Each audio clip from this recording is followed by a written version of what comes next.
वृंदावन बिहारी लाल की जय। कन्हैया ने माटी खाई तो माँ ने छड़ी पकड़ ली हाथ में, कहती कन्हैया तुमने आज माटी खाई है। यहाँ पर हमने गोपी गीत कथा छोड़ी थी, यहीं से शुरू कर रहे हैं। सुखदेव जी महाराज की वाणी भी इस कथा को कहते कहते रुक गई। वे तो दर्शन करते करते कथा कहते हैं।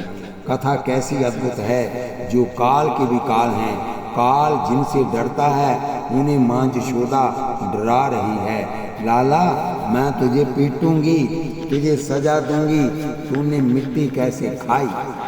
तब कन्हैया इतने अधिक घबराए कि उनकी आंखों से आंसू टपकने लगे। माँ से उन्होंने कहा, माँ मैं ठीक कह रहा हूँ, मैंने मिट्टी नहीं खाई। लाला को अब माँ से डर लग रहा है। ये है प्रेम भगवान और यशोदा मैया का। सूर्य जिनके भय से प्रकाश करते हैं, आयु जिनके भय से बढ़ती है, मृत्यु जिनके भय से भाग दौड़ करती है, वह स्वयं परमात्मा यशोदा माँ के आगे थर थर काँप रहे हैं। जाकी ब्रिकुटी पर ले कर सोई, सांटी लखी डर पायो, और कहे मैया मोरी मैंने माटी खायो। जितना आनंद प्रभु ने ब्रजवासियों को दिया है, उतना आनंद वैकुंठ में भी कहाँ किसको दिया है। ब्रज में ऐश्वर्य गौण है और प्रेम प्रधान है। कन्हैया मेरा बालक है, ये मिट्टी खाएगा तो मुझे इसे शिक्षा देनी ही होगी। माँ यशोदा को कन्हैया की बड़ी चिंता है। वैसे वात्सल्य भाव में कभी भी धैर्य नहीं आता, किंतु कभी ऐसा भी होता है कि ठाकुर जी प्रत्यक्ष रूप से दैन्य प्रकट कर रहे होते हैं। सख्या भाव में भी दैन्य नहीं आता। सख्या भाव में तो मित्रों के साथ समान स्नेह भाव है। ग्वाल बाल तो लाला के साथ झगड़ा भी करते हैं। कन्हैया तेरी गाय हमारे खेत में आती है और बहुत नुकसान करती है, तो अपनी गायों को यहाँ से ले जा। लाला से बालक ऐसा भी करते हैं। गोपियों का तो मधुर भाव है, वात्सल्य और सख्या भाव की तरह मधुर भाव में भी जल्दी धैर्य नहीं आता। गोपियों के चरणों का आश्रय लीजिए। गोपियों के नेत्रों के साथ नेत्र तथा उनके मन के साथ मन मिलाएंगे तो गोपी हृदय का मधुर भाव आपके हृदय में भी आ जाएगा। संसार के लोग विषयों का भोग करते हैं। ये देखकर ये जीव अधिकतर ऐसा सोचता है कि धनी लोग कैसा सुख भोग रहे हैं, वह धनी लोग जैसा सुख भोग रहे हैं, वैसे सुख का भोग तो पशु पक्षी भी करते हैं। ऐसी सुख को आपने अनेक जन्मों में भोगा है, किंतु आपको शांति कहाँ मिली। किसी धनी या किसी विलासी गृहस्थ को अपनी आंखों के आगे आदर्श के रूप में मत रखिए, किंतु विरक्त साधुओं तथा विरक्ता गोपियों का आदर्श हमेशा अपनी आंखों के सामने रखिए। गोपियों में परिपूर्ण वैराग्य है और इसलिए उन्हें सारा जगत तुच्छ लगता है। श्री कृष्ण से जो प्रेम करता है वह उन्हें विशुद्ध प्रेम भाव की तरंग में बहकर चोर भी कह सकता है। नाथ आपने हमारे सर्वस्व को चुरा लिया है। वेद भी भगवान की स्तुति करते करते कहते हैं, तस्करा नाम पत्तय नमः, आप चोरों के सरदार हैं। वैसे ही गोपियां भी चाहे तो कुछ कहें, किंतु जब आपके हृदय में गोप भाव स्थिर रूप से आ जाए तभी आप गोपियों की तरह बोलेंगे तो चलेगा। किंतु कोई साधारण मनुष्य लाला को माखन चोर कहे तो कन्हैया को बुरा लगेगा। वह कहेंगे मैं चोर नहीं हूँ, तू चोर है, तेरा बाप चोर है, तेरा दादा चोर है। घर में किसी तरह से कौड़ी जमा करके तूने बंगले बनाए हैं, वह सब मैं जानता हूँ। तू कैसा है वह सब मैं जानता हूँ। चोर तू है, मैं तो मालिक हूँ। जगत में जो कुछ है उसके मालिक कृष्ण हैं। श्री कृष्ण चोर हैं, ऐसा कहने का अधिकार तो गोपियों को ही है। हमें ऐसा नहीं बोलना चाहिए। गोपियाँ भगवान से कहती हैं, आपकी आंखें भी चोरी करती हैं। जो आपकी वंदना करते हैं उनके पापों को भी आप चुरा लेते हैं। पूतना प्राण चोराहा, पूतना के प्राणों की चोरी भी आपने ही की है। बोलिए वृंदावन बिहारी लाल की जय। चोरी करके हमें निर्वसना बनाया है। आपके जो दर्शन करता है उनकी आंखों और उनकी मन की चोरी आप करते हो। सत्य रूप सत्य पुरुष बार बार आपके दर्शन करते हैं और आप उनके मन को अपनी ओर खींच लेते हो। नाथ, आप आंखों से चोरी कर लेते हो, आप चोरी करते हो, इसमें तो कोई आश्चर्य है ही नहीं। आपकी तो आंखें भी चोरी करती हैं। लाला ने पूछा, मेरी आंखें किस तरह चोरी करती हैं? तब गोपियों ने लाला की आंखों का वर्णन किया। आपकी आंखें कैसी हैं? आपकी आंखें कैसी हैं? शरद ऋतु में सरोवर में प्रकट हुए अति सुंदर कमल की शोभा को चुराने वाली आपकी आंखें कमल नयन हैं। आपके ठाकुर के प्रत्येक अंग को कमल से उपमा दी जाती है, जैसे चरण कमल, कर कमल, मुख कमल, नेत्र कमल, नाभि कमल इत्यादि। कमल अत्यंत शीतल पात्र है। चोर भी चोरी करता है तो थोड़ा सावधान रहता है। किसी साधु के जहाँ वह चोरी नहीं करता, पुण्य तीर्थ में वह चोरी नहीं करता, किंतु आपकी आंखें तो साधुओं के यहाँ पुण्य तीर्थ में तथा पवित्र काल में भी चोरी करती हैं। शरद ऋतु में कार्तिक मास आता है, ये बहुत पवित्र मास है। आपकी आंखें तो कार्तिक मास में अर्थात ऐसे पवित्र समय में भी चोरी करती हैं। अधिक क्या, साधु जैसे कमल की शोभा को भी ये आंखें चुरा लेती हैं। कमल साधु है, साधु वह है जो दूसरों को सुख देता है। सुख भोगने के लिए जो तैयार रहता है वह संत नहीं है। कमल सुख भोगने के लिए जो तैयार रहता है वह संत नहीं है। कमल दूसरों को सुगंध देता है, स्वयं कभी सुगंध ग्रहण नहीं करता। सरोवर में प्रकट हुए कमल की शोभा दिव्य होती है। श्री यथार्थ शोभा, श्री मुषा दृशा। कितने ही टीकाकारों ने श्री शब्द का अर्थ लक्ष्मी जी किया है। लक्ष्मी जी की भी चोरी आपने की है।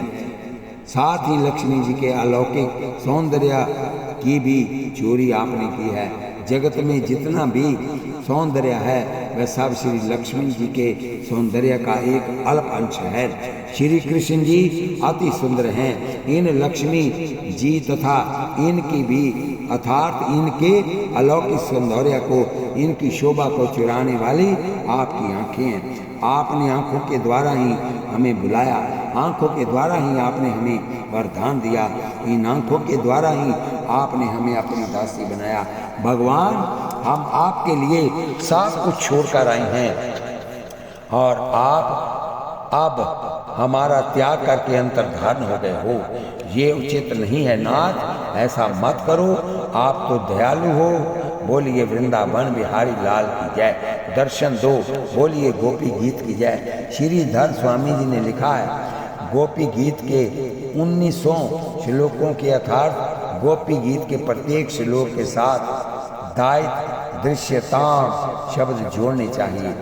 गोपियाँ कहती हैं, हमें दर्शन दो, हम आपके लिए ही जी रही हैं, आपका वियोग हमसे सहन नहीं होता और अब आप हमें वियोग में मारोगे तो हमें मारने का पाप आपको लगेगा। नेह की वंदा नेह किम वदा। जिस कृष्ण की सेवा और उनके स्मरण मात्र से पाप दूर हो जाते हैं, उन स्वयं श्री कृष्ण से गोपियाँ कहती हैं आपको पाप लगेगा। गोपियाँ ही लाला से ऐसा कह सकती हैं, हमें ऐसा नहीं कहना चाहिए। गोपी कहती है, जो चोरी करता है उसे दूसरों की हिंसा करने में क्या संकोच होगा। आप अपनी आंखों से हमारा वध कर रहे हो। अब हम ना घर की रही ना संसार की, हम आपके लिए सब कुछ छोड़कर आए हैं और अब आप हमारा त्याग कर रहे हैं। ये आपको शोभा नहीं देता। आप श्री कृष्ण के वियोग में गोपियाँ बहुत दुखी हैं, उनका वियोग इन गोपियों से सहन नहीं हो रहा है।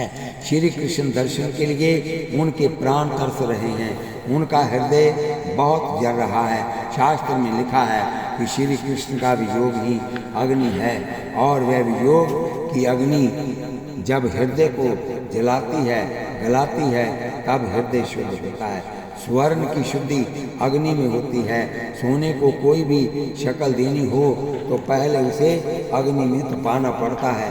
उसी प्रकार प्रभु के दर्शन और मिलन से पहले परमात्मा के विरह की अग्नि में हृदय को तपाकर शुद्ध करना पड़ता है। जिसको संयोग में सुख मिलता है उन्हें वियोग का दुख भी सहना पड़ता है। ऐसा नियम है। आपको सुख कहाँ से मिलता है? जिसको पैसे में, स्त्री में, कपड़ों में सुख मिलता है, वह इन सब के वियोग में तड़पेंगे भी। संसार के किसी भी विषयों में जिनको सुख का भास होता है वह सच्चे वैष्णव नहीं है। वैष्णव वह है जो श्री कृष्ण की सेवा में उनके स्मरण में सुख प्राप्त करते हैं। श्री कृष्ण की सेवा और उनके स्मरण में सुख मिलेगा, तभी तो श्री कृष्ण का वियोग हृदय को जलाएगा। गोपियों का शुद्ध मधुर प्रेम भाव है। इन भाव को कितने ही आचार्य श्रृंगार कहते हैं, किंतु श्रृंगार शब्द संतों को बहुत रुचता नहीं है। ये शब्द लौकिक श्रृंगार के लिए भी व्यवहार में आता है। गोपियों का श्रृंगार उनका काम भाव काम नहीं है, ये तो निष्काम प्रेम है। गोपियों के प्रेम को काम कहकर पुकारा जाए ये ठीक नहीं है। किसी स्त्री या पुरुष में वासना हो तो उसे काम कहा जाता है। गोपियों का भाव तो पुरुषोत्तम श्री कृष्ण में, इसलिए इसे काम नहीं कहना चाहिए। कितने ही आचार्यों ने अपनी टीकाओं में भेदों का उल्लेख किया है। लौकिक श्रृंगार एवं अलौकिक श्रृंगार को उन्होंने अलग अलग माना है, किंतु कितने ही दूसरे आचार्यों ने लिखा है कि गोपियों के श्रृंगार को, उनके प्रेम को काम शब्द से संबोधित किया जाए, ये बात ठीक नहीं है। कुछ लोगों ने गोपियों के प्रेम को काम कहकर थोड़ी गड़बड़ी की है। गोपियां तो वास्तव में निष्काम हैं। वह परमात्मा यानी निष्काम श्री कृष्ण से प्रेम करती हैं, सकाम से वह प्रेम करती ही नहीं। गोपियों को आज श्री कृष्ण के वियोग में बहुत दुख हो रहा है। प्रभु के स्मरण में वह तन में हो गई हैं। प्रेम का एक लक्षण है, आपको जब निराशा होती है तब आपका मन कहाँ जाता है? निर्वृत्ति के समय आप क्या करते हैं? कितने ही लोग तो ऐसे होते हैं जो जहाँ थोड़ा भी निवृत्ति का अनुभव हुआ कि वह जगत की बहुत अधिक चर्चा करने लगते हैं। निवृत्ति के समय यदि कोई जगत का चिंतन करे तो समझना चाहिए कि इसका प्रेम जगत में ही है, और यदि वह परमात्मा का चिंतन करे तो मानना चाहिए उनका परमात्मा से प्रेम है। गोपियाँ श्री कृष्ण के वियोग में व्याकुल हैं। अतिशय व्याकुलता में एक गोपी के हृदय में क्रोध का भाव आ गया तथा उसने भगवान को दोष लगाया कि आप चोरी करते हैं, आप हमारा वध कर रहे हैं। परंतु इतना बोलने के पश्चात तुरंत उसे बड़ा दुख हुआ कि मैं ठाकुर जी से बातें कर रही हूँ, साथ ही इस रीति से दोष भी लगा रही हूँ, ये तो मेरे लिए उचित नहीं है। इस तरह दोष लगाना तो बिल्कुल उचित नहीं है। गोपी परमात्मा के उपकार का स्मरण करती है, वह विचारती है, कृष्ण आपके हमारे ऊपर बहुत उपकार है, आपने आज तक हमारी अनेक बार रक्षा की है। बोलिए बांके बिहारी लाल की जय, बोलिए गोपी गीत ग्रंथ की जय। हे श्रेष्ठतम, नाग के द्वारा दूषित जहरीले पानी से, अगासुर से, वर्षा तूफान से, बिजली तथा दावा अग्नि से, वृषवासुर से तथा दूसरे सब प्रकार के भयों से आपने बार बार हमारी रक्षा की है। इन श्लोकों में ठाकुर जी को गोपियों ने ऋषभ संबोधन किया है। ऋषभ का अर्थ हुआ है श्रेष्ठ। गोपी कहती है आप सबसे श्रेष्ठ हैं। जब जब ब्रज पर कोई विपत्ति आई तब तब आपने ही हमारी रक्षा की है। इस श्लोक का आरंभ विष शब्द से हुआ है। संसार में जो आता है उसे पहले तो विष ही मिलता है। अधिक क्या कहें, भगवान श्री कृष्ण जब जगत में पधारे तब भी पूतना ने पहले उन्हें जहर ही दिया। माखन मिश्री तो उन्हें बाद में मिली है। आरंभ तो विष से ही हुआ है। भागवत में अनेक स्मृतियां आती हैं तथा उन स्मृतियों के परकर्म में जहाँ प्रभु के उपकार का स्मरण आता है वहाँ आरंभ विष शब्द से ही हुआ है। कुंती जी स्तुति करती है, तब वे भी कहती हैं, भीम को जब यह दिया गया तब आपने ही रक्षा की थी। कालिया नाग के जहर से जमुना का जल बिगड़ गया था, तब उस विषमय जल के पीने से ब्रजवासी जन गाय बछड़े इत्यादि प्राणहीन हो गए थे।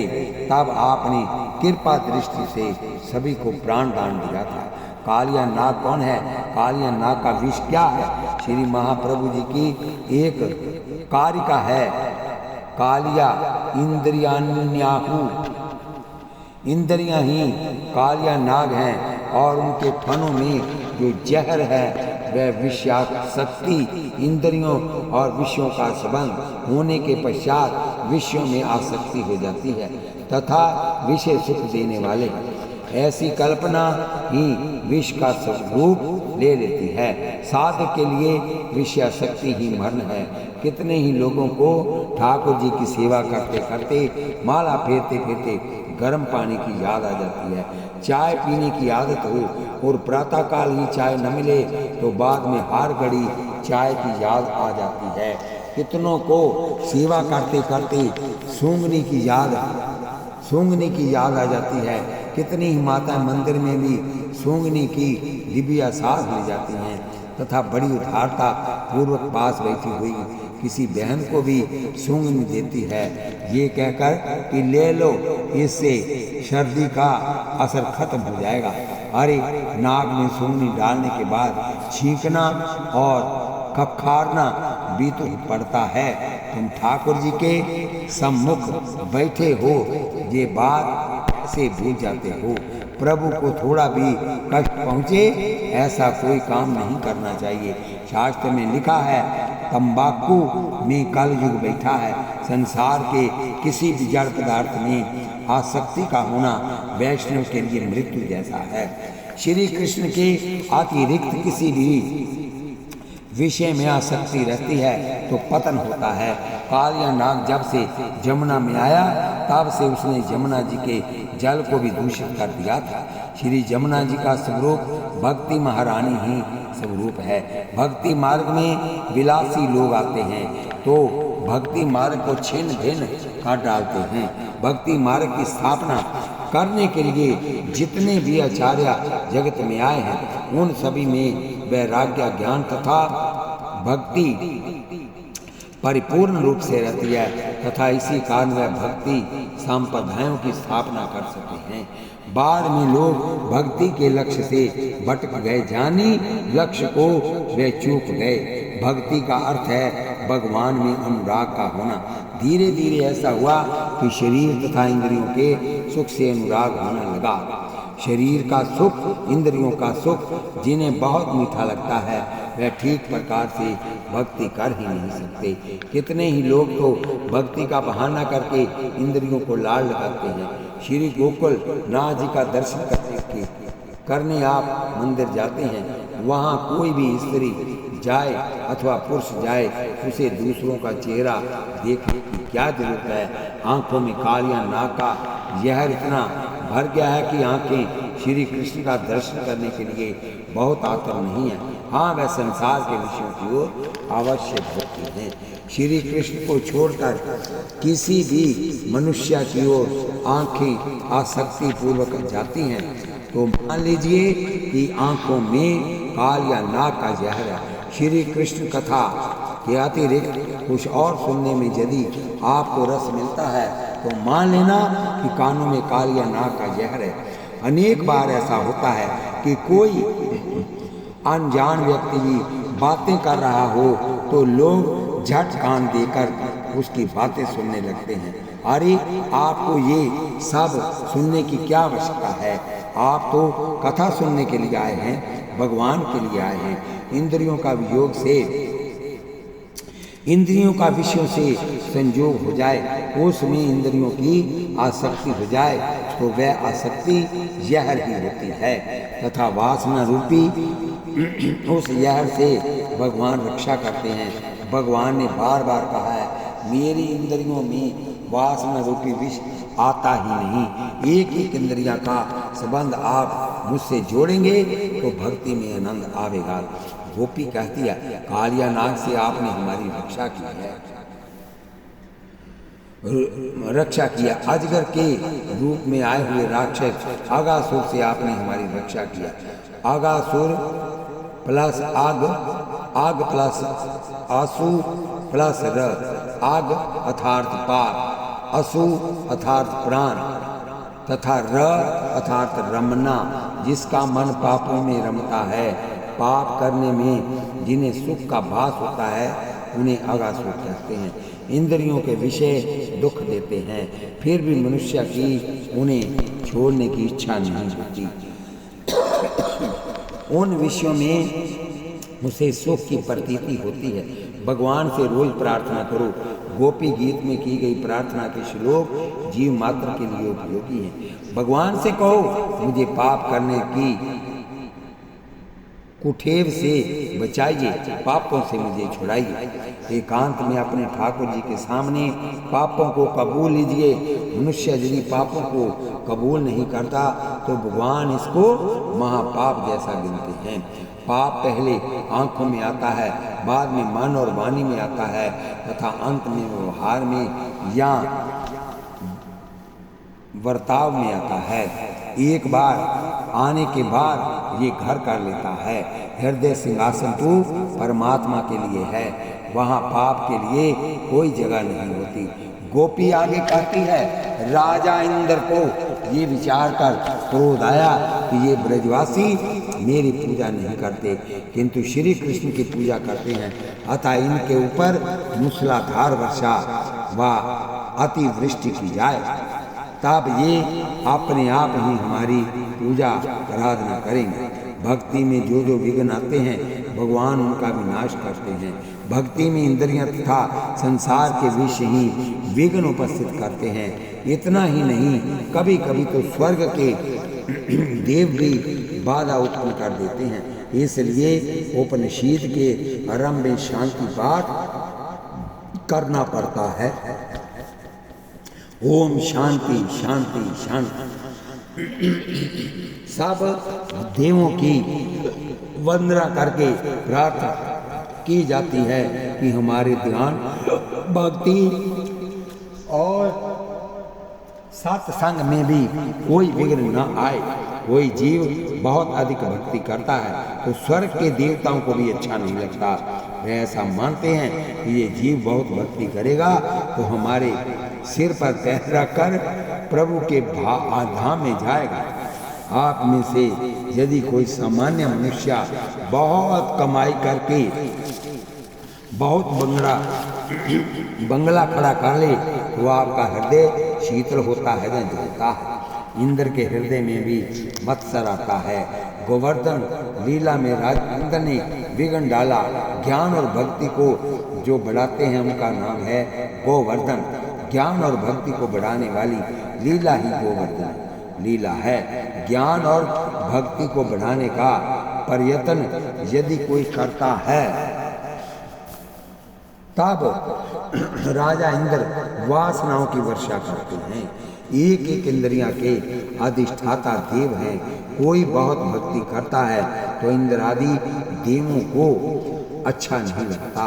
इंद्र कोई साधारण जीव तो नहीं है, वह महान है, स्वर्ग के राजा है, देवों के आदिपति हैं।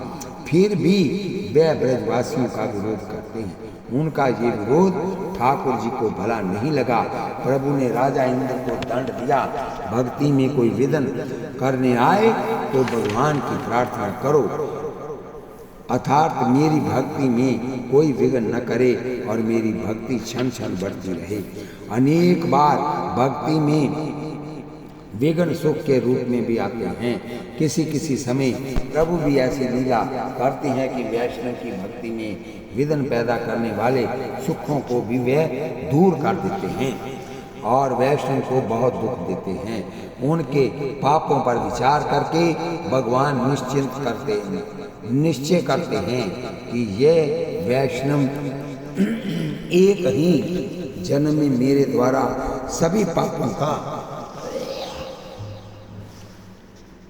फल जब भोग लेगा तब मैं इसे अपने धाम में ले जाऊंगा, तब इसे मैं परमानंद दूंगा।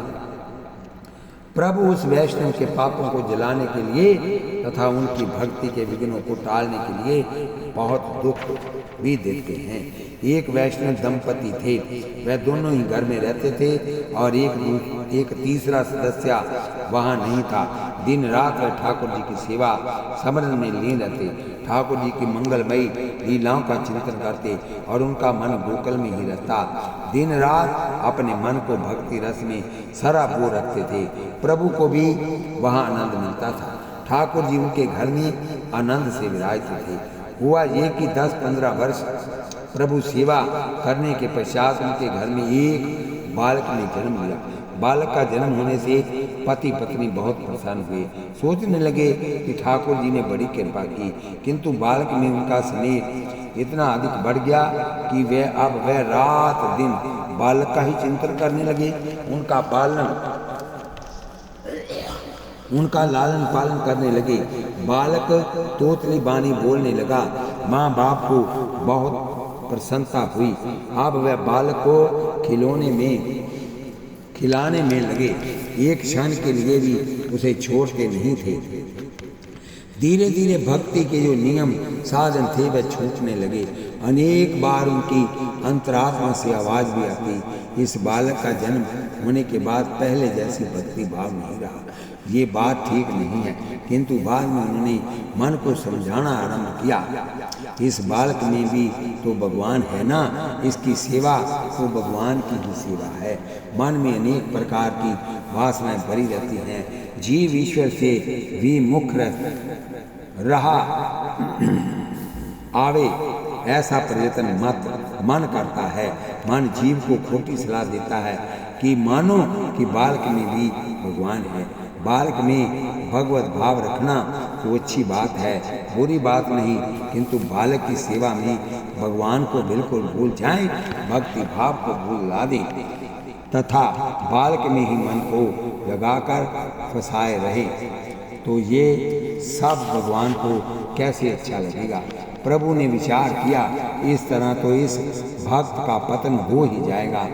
अब मैं इसे पुत्र का सुख अधिक नहीं दूंगा, मुझे तो अब इसके घर में आनंद ही आनंद भर देना है। संसार के संपूर्ण सुख तभी तक रहते हैं जब तक उनसे जीव का संयोग रहता है। वियोग में तो दुख ही है। प्रभु ने ऐसी लीला की कि उस बालक को धरती से उठा लिया। पहले तो पति पत्नी को दुख हुआ, किंतु बाद की भगवत कृपा से उनका भगवत भाव दृढ़ हो गया। वह सोचने लगे, ना प्रभु ने जो कुछ किया है वह अच्छा ही किया है। आज तक कितने ही बालकों को हमने गोद में खिलाया होगा। ये जीव अनेक बार पति पत्नी बना, पुत्र बना और अनेक बार पिता भी बना। वे जो बालक इनसे गोद में खिलाए थे वह सब कहाँ गए? वह सारे संबंध कहाँ छूट गए? हमारा जो परमेश्वर से संबंध है वही सच्चा है। तब प्रभु ने इन पति पत्नी को अलौकिक आनंद प्रदान किया। उन्होंने नित्य लीला की सेवा में इन दोनों को बुला लिया। प्रभु विघ्न हरता है, प्रभु रक्षण करता है। गोपी आगे कहती है, आपने हमारा बार बार रक्षण किया है। वैद्यु तान लाल धावा अग्नि जब प्रकट हुई तब आपने हमारी रक्षा की। बोलिए वृंदावन बिहारी लाल की जय। वृषभासुर अनेक बार हम ब्रजवासियों को त्रास देने लगा, तब आपने उसे भी दंड दिया। भगवान को ब्रज बहुत प्रिय लगता है। ब्रजवासियों से कोई कटु शब्द बोले, उन्हें कोई त्रास दे तो वह प्रभु से थोड़ा भी सहन नहीं होता। प्रभु ऐसा मानते हैं कि ब्रज तो मेरा है। गोपी कहती है ब्रज आपका है, हम आपकी हैं। आज तक आपने अनेक बार हमारी रक्षा की है, तो आप ही हमारी अपेक्षा आप कैसे कर रहे हैं। अगासुर, बकासुर, वृषभासुर इत्यादि असुरों से आपने हमें बचाया, और अब भी एक बहुत बड़ा असुर हमें त्रास दे रहा है, वह है श्री कृष्ण विरहासुर। श्री कृष्ण का वियोग ही एक बड़ा राक्षस है, और वह हमें बहुत पीड़ा दे रहा है। हमसे वह पीड़ा सहन नहीं होती।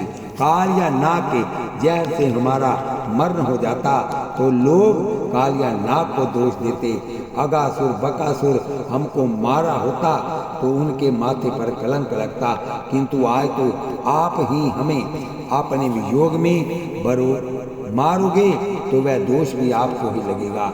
आज तक आपने हमारी रक्षा की तो क्या इस प्रकार वियोग में भटकाने के लिए ही की थी? ऐसे वियोग से हमें पीड़ित करने की आपकी इच्छा थी तो फिर इससे तो अच्छा था कि काल या नाग के जहर से हमारा नाश हो जाता। आपने उस समय तो हमारी रक्षा की और अब अपेक्षा कर रहे हो। इससे तो ऐसा भाव निकलता है कि आज तक हमने आपकी कोई सेवा नहीं की। इससे रुष्ट होकर आप हमें छोड़ गए हो। गोपियां मानती हैं कि हमारे प्रेम में बहुत न्यूनता है और इसी कारण श्री कृष्ण छोड़ गए हैं। आगे गोपी कहती है आज तक हमने आपकी कोई सेवा नहीं की, आपको थोड़ा भी सुख नहीं दिया, फिर भी आपने हमारी रक्षा की। अब आज आपके वियोग में पीड़ित होकर आपको आप यश देकर हम शरीर त्याग करें, ऐसी हमारी इच्छा नहीं है। वैसे आपके वियोग में आपका स्मरण करती हुई शरीर छोड़ेंगी तो हमारी तो सद्गति हो जाएगी, मरने से तो हमें थोड़ा भी भय नहीं है। बोलिए वृंदावन बिहारी लाल की जय, बोलिए गोपी गीत की जय। आप रोज गोपी गीत सुनिए, उसे सब्सक्राइब लाइक शेयर कीजिए, माला लेकर बैठिए।